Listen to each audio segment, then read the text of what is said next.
I'm live. Let's hope that the sound quality is okay. I'm using StreamYard tonight. Usually I use OBS, and StreamYard has been getting on my nerves the last couple of times that I've used it because it's kind of lagged a little bit.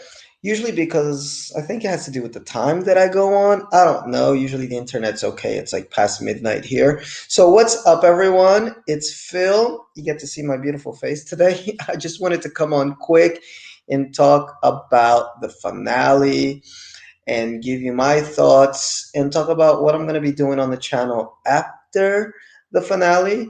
So let me know in the comments what you thought of this episode. And thank you guys that commented on the last video. It's so cool that you guys dig my ramblings about the show, what I thought of it, and all that jazz. So let me know your thoughts. We're going to begin, though, by talking about some of the music that's on the show, that was on tonight's show. And then after that, we will talk about the most pressing question. Is there going to be a season two? And then we'll break down the episode a little bit. I'll give you my final thoughts, and that should be it. I am going to, just in case my sound quality is really bad, because I never know until afterwards, I'm just going to turn off my camera and you can see my little avatar there as I'm talking. And usually with no video, the quality gets a little bit better. So episode 10, Full Circle, had the following music on it. And I'm going to get all of these videos and make a Lovecraft playlist on this channel. So look out for that. So we got Easy Living by Billie Holiday, which is beautiful.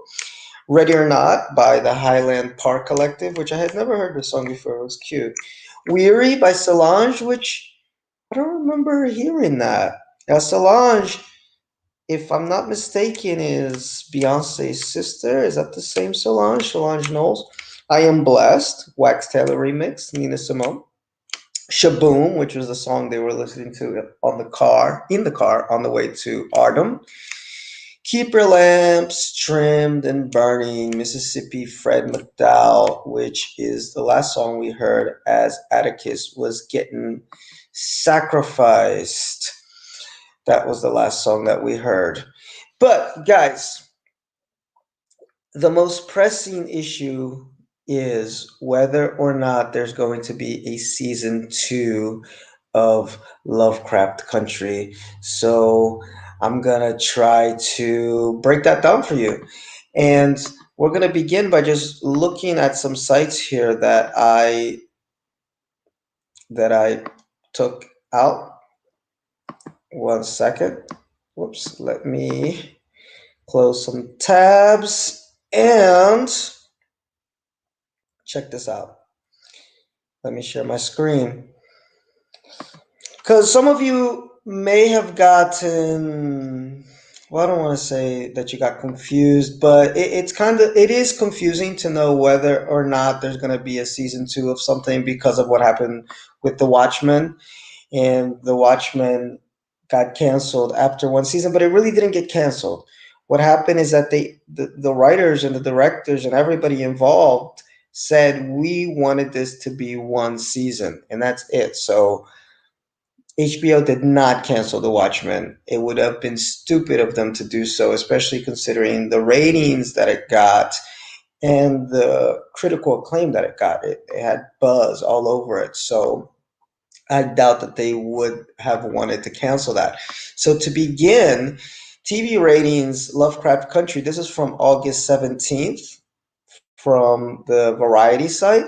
And it says that it premiered to 760,000 total viewers, which isn't too far behind the premiere of Watchmen that drew 800,000 viewers. And for further comparison, Perry Mason debuted at 884,000 total viewers a couple months back. And Perry Mason, I believe, was the number one show on their digital platform. But then the thing that you got to consider, though, is that that's live viewers, like on HBO. But what happens is that people sometimes they watch it later or they TiVoed it. Do we still use TiVo? I'm not sure how things work anymore. I don't have a TV. But people watch it on the apps, on TiVo, on whatever. So later, when you add everything up, it went up to 1.4 million total viewers across all platforms, including HBO Max, where it was the number one most watched show on Sunday night. So this is the first time that HBO added the HBO Max viewership to the total overall tally for a new show. Perry Mason was the show that had the most tally with 1.7 million, followed by Watchmen, 1.5, and then Lovecraft and The Outsider.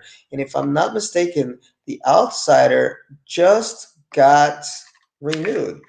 The Outsider renewed for new season. Let's check. It averaged 914,000 viewers. Oh, so far it has not been canceled or renewed for a second season. We don't know if there's going to be a second season of it. But with those numbers, those are actually good numbers for HBO, considering it's a new show, considering the fact that most people are on Netflix these days. That's why a show like The Walking Dead, which has about what 2 to 3 million viewers per week, is still the number one rated basic cable TV show, if I'm not mistaken, unless something changed, and why it kept getting renewed. They're going to end it next season. It's going to be a really long season, but I feel like it's a natural end. And they're expanding the universe. So, there's a new Walking Dead show coming out. So it's not like they're done, like they're in the zombie business over at AMC because it brings them money.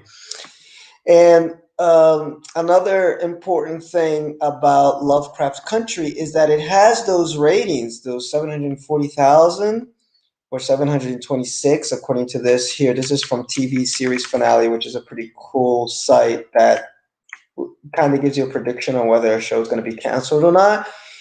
So it averages this rating in the 18 to 49 demographic, which is the most important demographic. It's the one that keeps shows alive. I believe Seinfeld, if I'm not mistaken, was a show that it just hit with this crowd. It didn't get big ratings, but they kept it around because it was a hit with this crowd until Seinfeld became like the juggernaut that it became. But that was only around season 3 or 4. But because it hit those demographics, which is what advertisers want, it's a business, right? They kept the show around because we can sell to these people.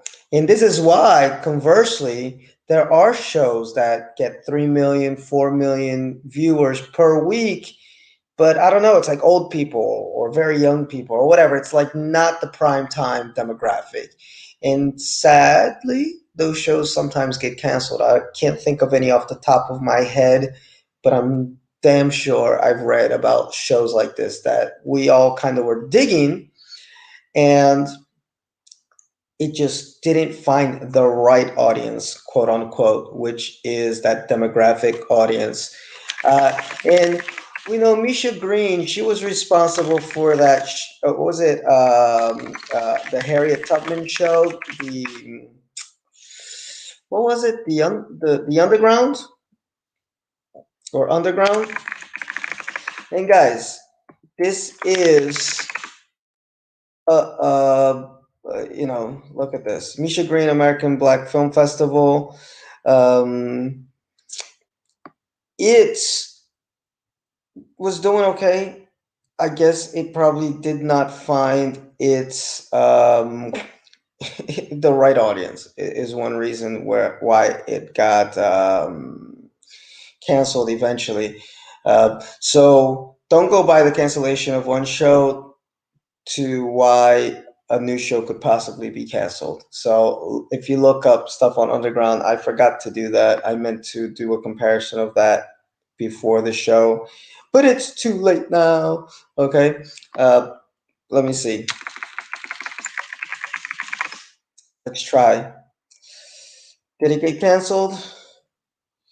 The WGN had canceled the show after 2 seasons. The cancellation came after the network's parent company was attempted to be purchased by conservative corporation Sinclair, which led to speculation that the latter did not approve of the subject matter of the show. Yeah, so maybe there could be more to it, but I don't know, guys. I'm usually pretty. Let me see. You saw the ratings. If you're looking here, the ratings kept going down. So it started at 1.4 million viewers, 800,000, 900,000. Whoops, that was season one. So 600,000, 500,000, 400,000, 500,000, 300,000 viewers, 500,000. Those aren't great ratings. 400,000 viewers, 400. So unfortunately, if you look at season one up to episode 10, it had 1 million viewers. Episode 9, 900,000, 900,000, so it was averaging that. They're usually not going to cancel a show, and they didn't. It got a season two if the ratings are up, and especially if they hit that demographic, conservative or liberal, it's a cash cow, right? So a company is into, or a television company is into making money, not worrying about whether their show is too liberal or too conservative.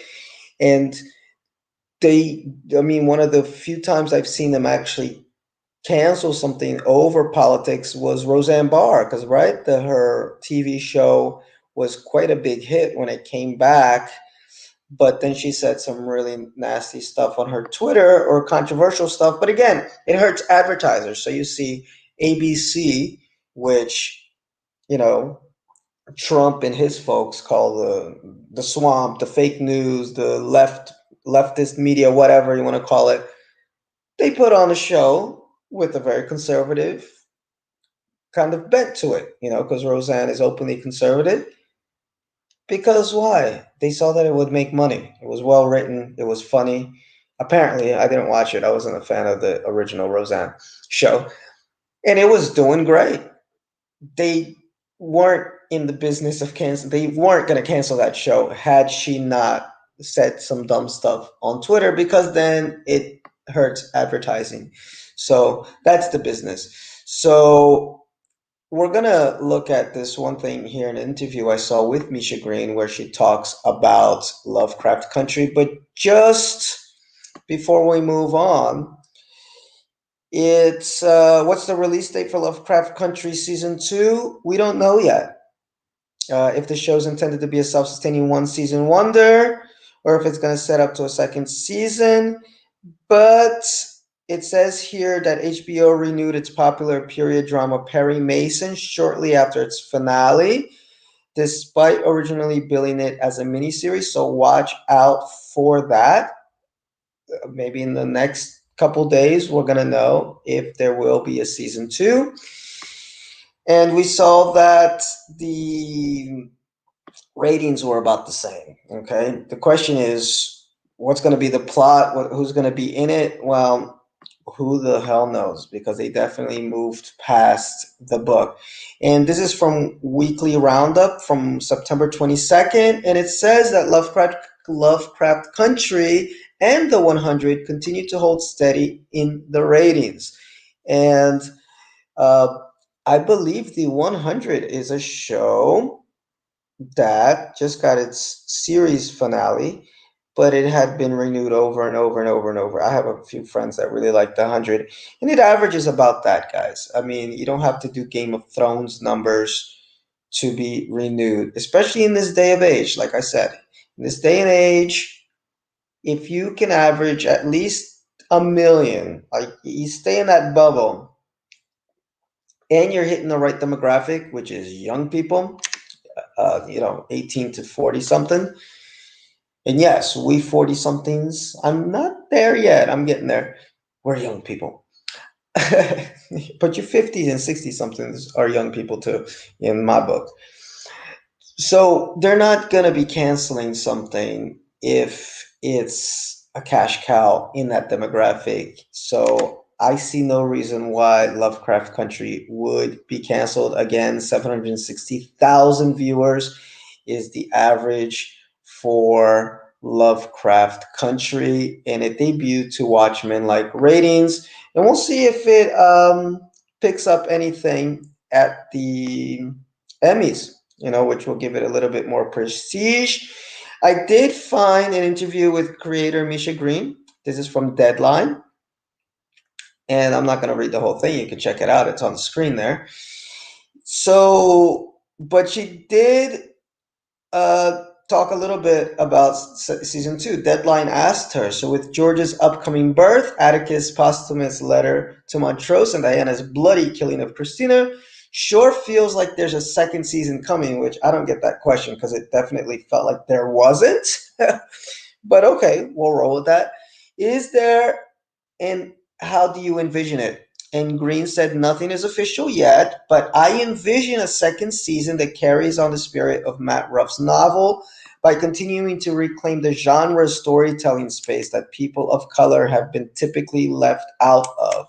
So that's what she's working with. She's working with this idea of, I always got to check here in case anybody's on. So she's working with the idea of getting the main themes, the main mood of what Lovecraft Country is and expanding on it, which I believe they can do because season 1 already felt like an anthology horror series or an anthology series. And anthology series, guys, are series where, like, usually it changes season to season, like American Horror Story. Every season will be different, and sometimes they'll have completely different actors. I know uh, the House on Haunted Hill, which I think that was the Haunting of Bly Manor or something. I didn't watch it yet, but it's set kind of in the same universe, but telling a different story. It doesn't continue. These are what we call these anthology series. Lovecraft Country felt a lot like an anthology season, even though there was this plot line, which I think I said a few episodes ago, really didn't interest me that much. And we'll talk a little bit about that when I actually talk about this episode. But the fact that they were introducing sci-fi, horror, black futurism, action, those like Indiana Jones type of treasure hunt type stories, and putting black people in it, I thought that was the interesting aspect of it because black people have traditionally not been a part of these types of stories. So that's what Lovecraft Country can be moving forward. We still have a lot of interesting characters, and we still have Montrose trying to find himself, Letty becoming a heroine, and really coming into her own. Possibly Ruby still being alive and just in a coma, even though Christina said she was dead. So there's places they can still go. But let's see what Misha said. For viewers watching tonight's finale, the death of Atticus will be an emotional jolt, to put it lightly. Why did you decide his sacrifice was necessary? And will we see Jonathan return if there's a second season? So with Atticus's arc, I wanted to explore the idea of a meaningful sacrifice to take him on a journey from running from death to walking towards it with purpose. It was an emotional jolt in the writing, and even more so with the heartbreaking levels Jonathan Majors imbued in the portrayal. And she really, this is election season, so she did a very good evasion of the question. So we don't know if he'll be back. And not sure if we need it. I think the remaining characters can carry the story. And she did say that this is how she envisioned the end of the first season, and it goes on and on and on and on, and on and on and on. So I'm not. You guys check out that interview. It's actually a pretty good interview on Deadline.com. Okay. So now let's break down this episode I do have this article here from Bustle to help me out a little bit, but I did take some notes. So let me read my notes. Might as well, right? Oh, I miss Uncle George. uh, Season finale, full circle. Hannah finally talks. We've been waiting all season for Hannah to actually open her mouth, and she has a lot to say about what she had been doing, how she had kind of made that place for herself in all that fire. So we get more fire reference, which I think is nice. But I like that she repurposed the fire, right? She said this fire is this rage, was made out of this rage inside of me. But then she learned how to tame the fire and use it and pass it on. And I think that's so important as fire imagery. It reminds me of a book by Herman Hesse called Damien. And or was it Beneath the Wheel, Unter dem Rad? Oh my God. I forgot now because I read this when I was a teenager. But in any case, there's a passage in it that I love about a fire and how we need to be a fire, but you got to be just the right temperature because if a fire's too hot, you can't get close to it. Imagine on a cold winter's day, you got the fireplace going. You can't do a super hot fireplace. But but at the same time, if the fire is too soft, it will not warm you. Okay, so it has to be a nice mix, a nice balance, I should say, of a warm fire. Okay, and that is the fire that you can then pass on. And speaking of passing on, I loved how in the end it connected four generations of women. Somebody had mentioned um, in the last episode how cool it was that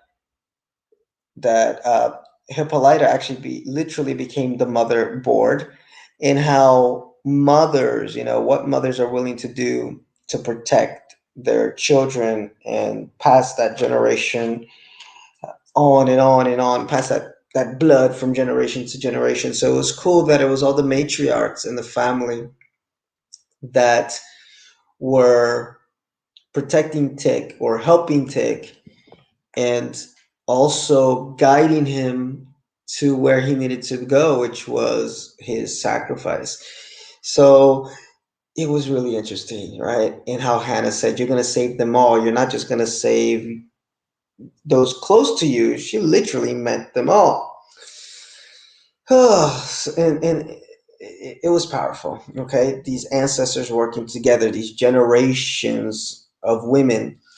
Now, what I didn't like about the episode is what comes up next, which is a lot of, I mean, they try to work a lot of character moments, but I felt they were not necessary. Like, Diana's upset with her mom.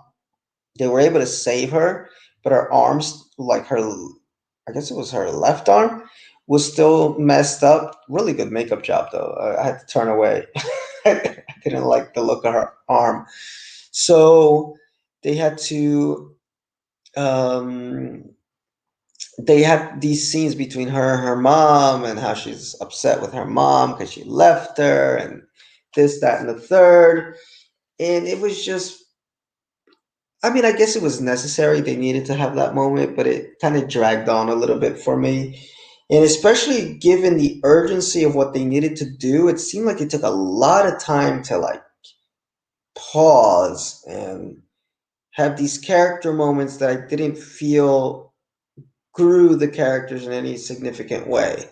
I mean, I guess you could argue Diane and her mom needed that moment, but we had to have Gia, Atticus finally gets in contact with her again and apologizes to her, and I didn't get that scene because he's telling her how much everything that we went through was real and this and that and the third, and it almost felt like he was kind of wooing her. But I'm like, yo, but you got Letty. What's going on? But he did get her on her side. And then we had the scene between Ruby and her sister, which was a repeat of scenes that we've seen over and over and over and over again about how you're only my sister when I need you to be my sister. Oh, but we need to work together. Da da da da da. But okay, whatever. Um, so I watched this episode with my friend Renee as I usually do on Sundays, and I even yelled at the screen. I was like, "Man, weren't they supposed to leave like the day after tomorrow?" And it was right when Atticus said, "All right, let's go." It was that scene when they were all inside the garage and getting everything prepped. Christina finds out that they got the Book of Names. Why? Because Atticus' plan is to turn the spell against her, so they need pieces of the people involved, the Braithrights, in order to do this. So they conjure up a spell to bring back Titus Braithright from the dead, but it was all kinds of weird to a point where he disappeared out of this circle of salt that they made, and he appeared in the middle of the street. He warned Christina, the niggers got the. I guess she got understood the rest of it. But then he got called back because then the matriarchs, Letty and Atticus called upon the matriarchs, and the matriarchs helped keep him there. Atticus killed him again, took a piece of his heart, but they need a piece of Christina. Who's closest to Christina? Ruby. That's where we needed that scene um, in the cemetery with their mom by their mom's grave. But it just felt like it went on a little too long. Okay, the scene in the church was like the longest. I was like, what? But whatever. And what happens is that Ruby goes and she talks to Christina. They get it on because she remembers how it is that Christina got so much of Ruby's essence is because they fucked. So she's like, all right, two can play at this game. And we figured Ruby was going to help out. And she really did. Okay. In the end, she helped out, but we'll get into more of that. And although I did like one thing that Letty said to Ruby in the cemetery is that family is acceptance, not obligation. Okay, that was an important message of the show. Who is family? It's those that you feel love for and you feel an obligation to protect and to help. Like Montrose said last week to Atticus, it's like I may not be your biological father, but there's nothing more in this world that I wanted to be other than your father. And he is. Okay.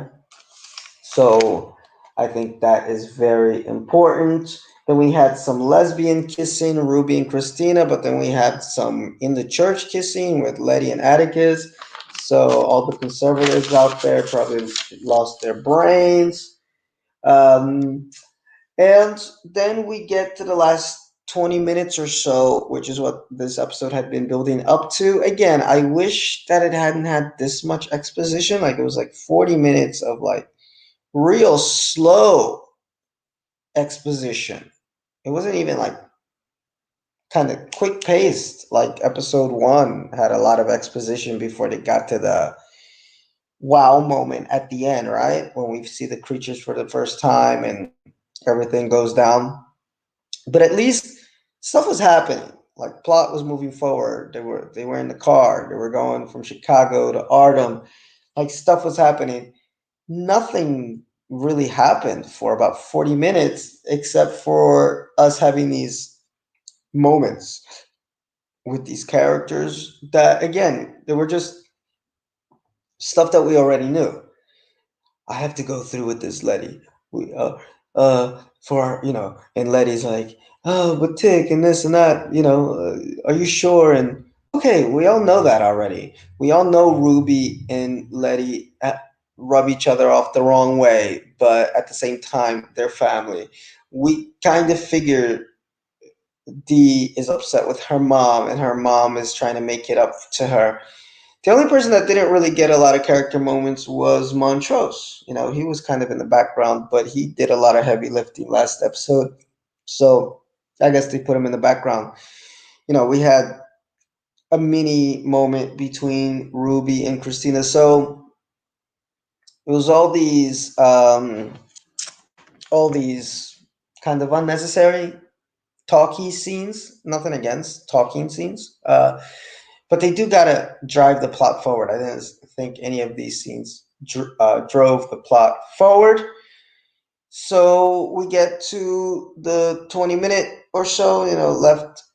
They get to Artem. They got their plan to turn the spell against Christina.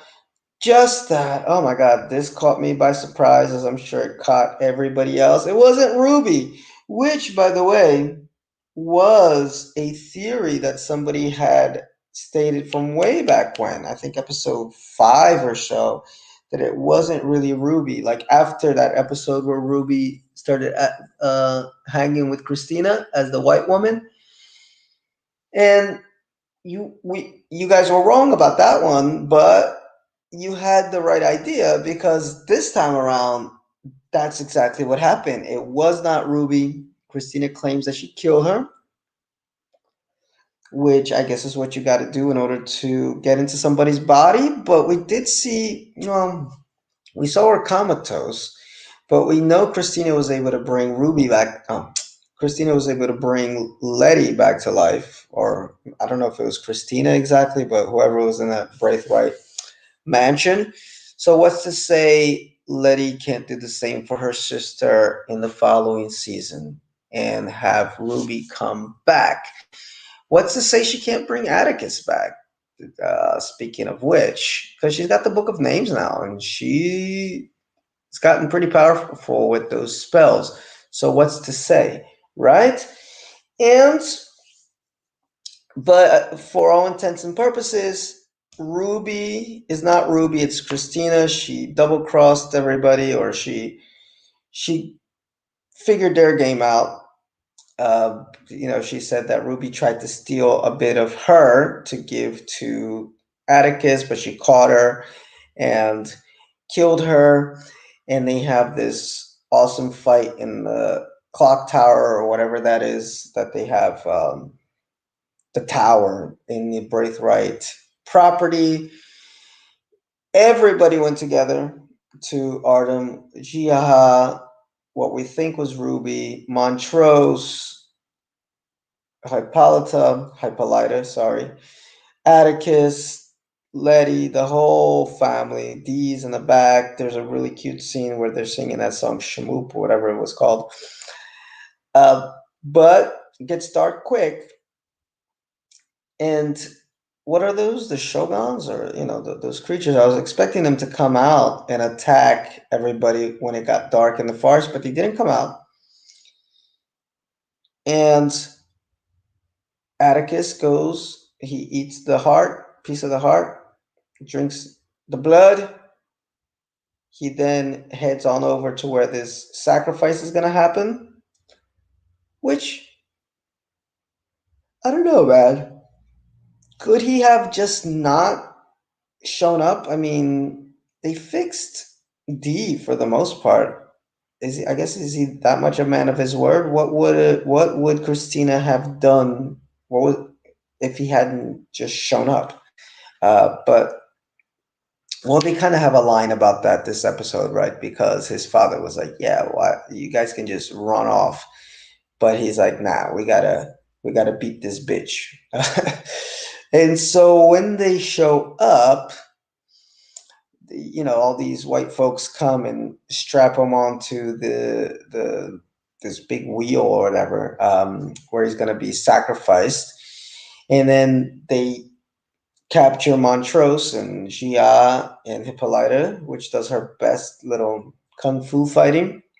He's in the car, and then those monsters do start coming at her until she's saved by Atticus's, which is really cool that he appeared and ate that other monster. And the sacrifice began, and it was pretty intense. When she took the sword, I thought it was going to be a little slower, but she just sliced both his arms. The blood came dripping out. Oh, forgot to mention, yeah, our Letty, she got knocked out of the window. Speaking of Game of Thrones, knocked out Bran style, and we think she's dead. And actually reminiscent also of The Walking.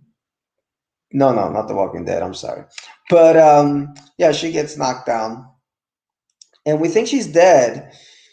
But ends up she got the invincibility spell back, and I'm not sure how that happened. If you guys can help me in the comments, how is it exactly that she got her invincibility spell back? I don't know. Although my friend Renee did mention, well, they got the book of names now. Why can't they just put the invincibility spell back themselves? And that would make the most sense. So I don't know. I can't answer that. So help me out there in the comments, guys. So she does wake up. She arrives to see Atticus losing all his life force, and I love you. And I don't know why again, last week she went real slow to that fire while the portal was closing. Why don't just run straight down and knife Christina at that moment? Not exactly sure why, but she waited for the whole spell to be almost done till she finally ran out there, started casting her own spells, but it was too late. And then that's when Gia remembers, you got to join the darkness because there's this black smoke monster. J.J. Abrams, smoke monster from Lost, showed up, and Gia stands in the middle of it. And just like the smoke monster from Lost, it sees everything apparently. Oh no, actually that was Gia seeing everything. My mistake. Because the nine-tailed fox connects to Atticus and connects to Christina, and now they're bound. Atticus is not only bound to Titus because he ate his heart, but he's literally bound to Christina because they're connected by the nine-tailed fox. And that's when Letty's spell finally works, and Christina loses all her power. She gets the whole house implodes on itself again. She gets a whole bunch of rocks on top of her. And Montrose comes to, realizes Atticus is really dead, and they carry him out. Again, they completely forget about Dee. She shows up by herself at the end, grabs our friend Christina by the neck with a bionic arm, and strangles her to death. And she said they never learn, which I took as a little bit of a jab of like, man, you got to kill the main bad guy. Don't just leave them there because they will come back for season 2. So she kills him.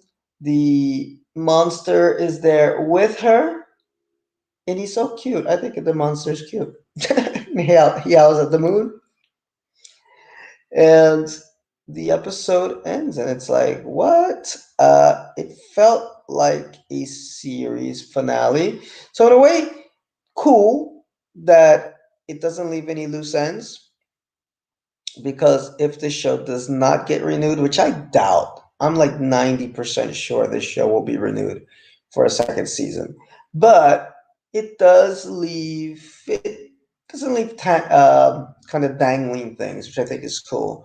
Um, in case of, right? Because that's the most frustrating, is when a show is dangled and you don't know what, like, oh my God, I really, really, really need.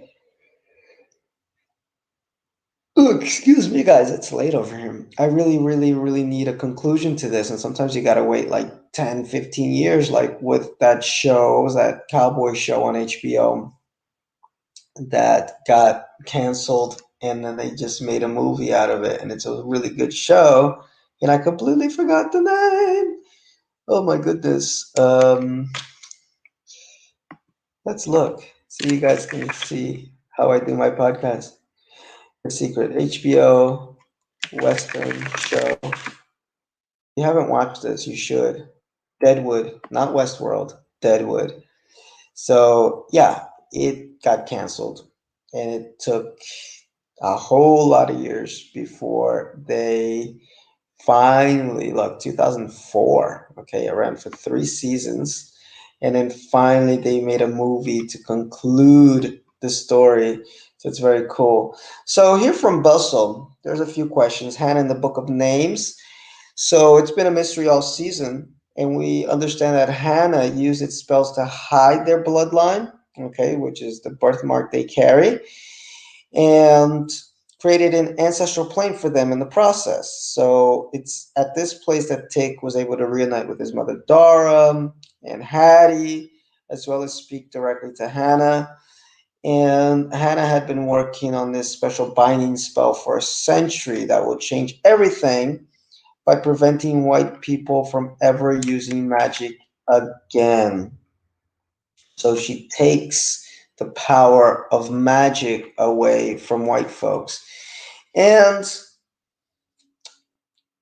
that kind of, uh, when we think of the idea of magic as just this power to do whatever you want. So there's a lot of symbolism of white people having magic, white people being able to have these cabals and control things without anyone being able to attack them. That's taken away. Now, black folks actually have the power. So it would be interesting in season 2 to see what they do with that power. Because having the power taken away, I think, is one of white people's biggest fear. Not every white person, obviously, but let's say racist white folks having that power being taken away. But then that comes right along with the second biggest fear is what will black people do, or what would a minority group do if they have the power? And I feel that a lot of white folks are really afraid of this. The ones, like I said, that are more racist, is that, man, they must think to themselves, we've done a lot of shit to these black folks. If they get the power, what are they going to do to us?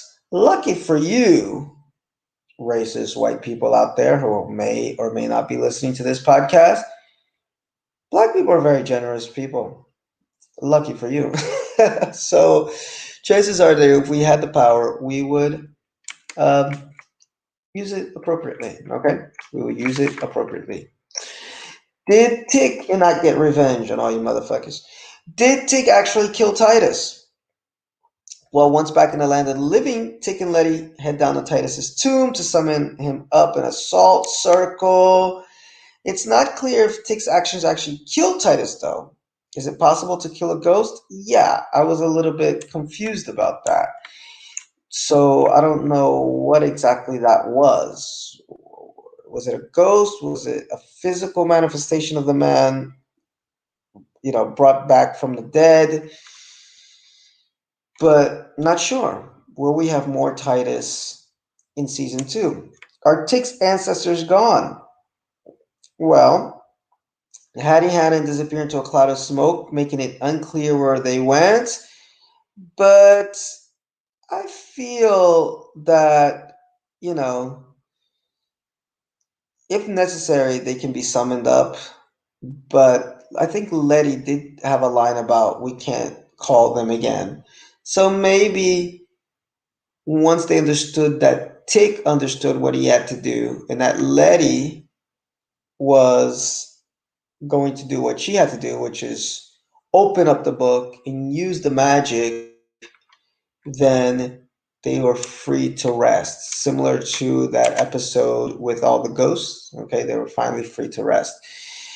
What does Hippolyta's comic book mean? Well, this is probably one of the most intriguing parts of the episode, as the Afua, who Hippolyta mentions, is in fact Afua Richardson, an Eisner-winning creator of Black Panther: World of Wakanda and current artist on Lovecraft Country. It's Richardson who's been crafting the comic books that Dee hands out in the show. The fact that Hippolyta names her opens an interesting question. Is Hippolyta still able to jump across the multiverse? And did she actually visit our own world? Kind of meta. Well, we did have a copy of Lovecraft Country, written by Atticus's son, which was very meta. But we have a version of Lovecraft Country, which was written by Ruff in our world. So why not? I think Hippolyta is the key to season two. She has access to multiverses, and I mean it's endless, pretty much. What where they can go with season two, it's pretty much endless, and the show can go on a very sci-fi route, which for me is great. Sci-fi with a little bit of magic. I prefer sci-fi than magic, so I would be a happy camper if that happens. So, and we saw that Hippolyta apparently she has the ability to. I mean, she built the arm for her daughter. We didn't see everything that was in that room when she told Dee, "I got to show you something." So who knows what Hippolyta is capable of now with all the knowledge that she has. It'd be very interesting. Not the first time this has happened, though, to have this very meta, we're in this world. In fact, the last season of the OA, speaking of shows that got canceled that I really liked, but the OA, unfortunately, I don't think it was able to find a major audience. But it ended like that. Spoilers, where the main characters they were able to jump through, universes too, and they jumped into ours. It was really crazy because like the last scene, Jason Isaacs plays one of the characters, and then he is Jason Isaacs. Really, like all of a sudden he jumped into this other body of this person, kind of like Quantum Leap style, and he jumped into himself as the actor, and then the camera pans back, and it's like they're filming something.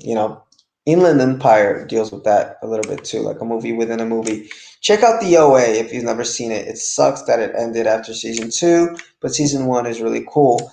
Why wasn't Ruby at her mom's funeral? As Ruby and Letty gear up to take on Christina, Ruby finally reveals why she didn't go to their mom's funeral. A long-standing issue that caused a rift. Ruby was in jail at the time, but we don't know why. Now, I thought Letty, I think they wrote that wrong. I think Letty said that she was in jail. So, again, nothing that I really needed to know. Like, okay, whatever. Is Ruby dead? Well, we don't actually see Ruby's body, and even if she is dead on her comet, it's possible the Book of Names can reverse it. I think so. Is Tick dead? With the existence of magic and time travel, nothing seems permanent in the world of Lovecraft Country, but as of right now, it does look like Tick is really dead. Christina mentions that she used the energy released when William died to create the spell for her transmutation potion. Similarly, Tick realizes he needs to generate that energy to set Hannah's spells into motion, so he sacrifices his life. And in the end, it's G.A. who weaves the spell together. And we kind of talked about that already. It's a tragedy that undeniably binds G.A. and the rest of the family together, which potentially sets the stage for a whole host of new relationships in season two. Will G.A. stay in America? I think she probably will. What she got to go back to Korea for, because her mom died, and she would seem like a really good ally to have in season two. Now, I don't know if I would bring him back though. Like I was almost positive that Uncle George would come back, that somehow Hippolyta would bring like parallel universe George into our universe. But he didn't come back. So if they not bringing Uncle George back and he's really dead, I think it'd be good for Tick to really be dead, because it kind of takes away from the sacrifice, right? Similar to what happened with the Rise of Skywalker. You bring the Emperor back, okay, cool, he's back, but it kind of takes away from all the movies that came before and all the sacrifices that the characters made, the redemption arc, because the whole point of Return of the Jedi is that Luke is dueling with his father, who's drawn to the dark side by the Emperor, and when he's given a choice between kill your son, he or not, he decides not to kill him, and he throws the Emperor down the shaft, and the fucking Death Star blows up. To a million tiny little particles. So we're not sure exactly how the Emperor came back, but it takes away from that. So that very important story arc, because episode 1 through 6 is really the Darth Vader story. So, or the Anakin Skywalker story. So if Tick didn't really die, it would take away a little bit of the sacrifice that he made. But I mean, I guess it could work only if it empowered Letty as a character, as her being able to bring him back. But I don't know, because then you start playing with this like nobody really dies. It can get kind of crappy. Play the Game of Thrones game. If they're dead, they're dead. It's shocking, it's sad, but the show must go on. Okay, Walking Dead 2, back in the day when it was a kind of a better show, although the last couple seasons have been better. Major characters would die. They haven't killed off a major character in a while. Uh, so it was shocking, it was sad, but it moved the story forward. It was an important death. So if he's got to die, he's got to die. What happened to Dee's arm? Well, it reveals that she had it amputated, and in its place is a powerful mechanical arm, which presumably Hippolyta built.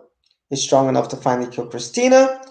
But how Dee will use that arm in the future remains to be seen.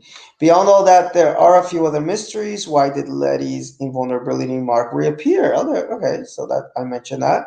And what was the significance of Tick's baptism? Exactly, because that church scene was way too long.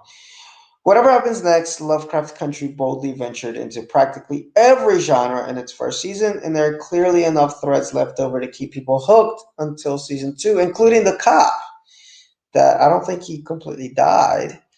Uh, so he's still around. So can you actually just stop all the white folks from having this magic? I don't know.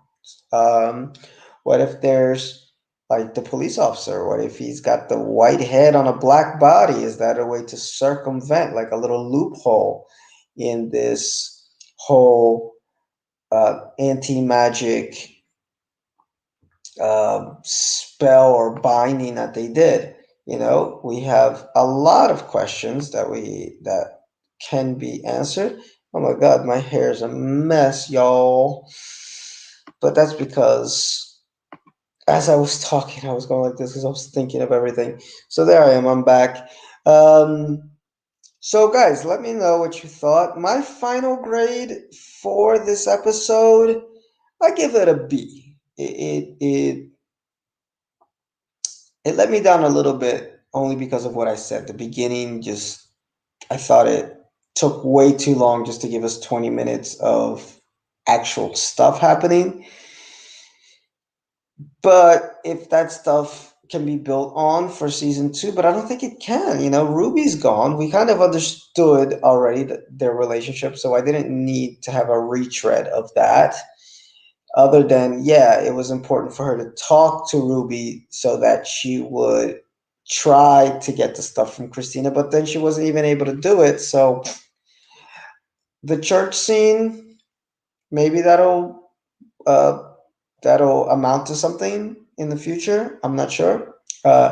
It kind of seemed off a little bit because well, no, they've touched on religion, but this was like hardcore, like believe in God, believe God is going to save us and God's going to get us out of this, which seems contradictory with the whole magic and witchcraft stuff going on. But, that's a whole nother topic. And the Hippolyta with her daughter again kind of took a little bit too long. Montrose didn't have much to do. Atticus kind of just brooded. He did talk to Gia, but just this long buildup of stuff that we already sort of knew that didn't move the story forward or didn't give us any changes in the character. Gia was still the same person she was when she came over to America. I'm surprised she didn't go back to Korea after getting rejected. But Atticus kind of sort of came on to her only to get her to work with him. I don't know how sincere that was. And if it was, it's pretty fucked up because Letty is his girl. So, and we didn't really get an answer about what happened between Uncle George Montrose and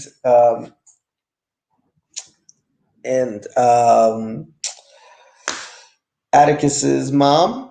So yeah, it didn't work for me that well. The first 30 to 40 minutes or so. The end had a lot of action, which is nice, but it's like I said, I'm not big on magic, especially these. At least it moved quickly. I hate the stuff that deals with magic where you have 10 minutes of somebody just going, the other person go like this, the other person going like that. Speaking of Star Wars, the Emperor does that quite a bit. But luckily, it didn't last that long. That scene, Christina's dead completely, we think. Uh, Loose threads, those monsters, the Shogans, whatever they're called, the Lovecraft monsters. Remember, she was birthing one or helping one be born at the beginning of the series. Wondering if they're gonna bring that back at some point. Also, where all those white folks came from that were kind of helping her. I guess they still lived in the village, but I don't know. There are a few loose threads that I think can be picked up for a season two. And as I said in the beginning, I definitely believe there's going to be a season two of Lovecraft Country. And it can be a real fun anthology series where they just explore a whole lot of different things. They can travel in time, y'all. I mean, if Hippolyta can just focus her power, understand how to use it exactly to open these portals, they can become like sliders, quantum leap. Well, not quantum leap because they're not jumping in anybody's body, but they can become like a sliders type of show or Doctor Who or whatever, which for me would be pretty cool. I would dig that. I would watch it. I mean, I have watched it already, season one. So definitely, I would love to tune into season two and see what Misha Green has set up. As we read at the beginning, she's pumped for. She's ready for a season two. Source material is done, so they kind of have a blank slate to do whatever. And guys, in case you can't tell, my ass is tired. It's been so wonderful hanging with you guys for these 10 weeks. As I said, moving forward, what I want to do is keep Sunday nights, at least until something else pops up on a Sunday night, as black film, black genre movies, focused from sci fi to horror, maybe some historical stuff. I'm going to watch Beloved with my friend Renee on Monday. So maybe I can even get her to join me. And I called on my friend Beverly to maybe co host with me. So like and subscribe to the channel. Um, I hit the little bell so you get a notification of when new videos will be out.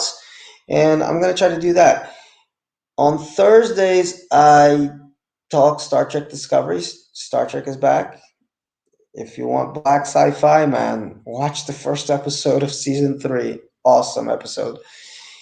And Monday nights, I'm on with my friend Peter Baird. We talk about what we've watched. So maybe I'll give a little mention to Lovecraft Country, but I watched a great movie called Black Boys. I'll be talking about that. And I'm not sure what my second pick is for what I've watched in the past week. And that is all. It was really great being with all of you. I will see you next time. And we're going to end right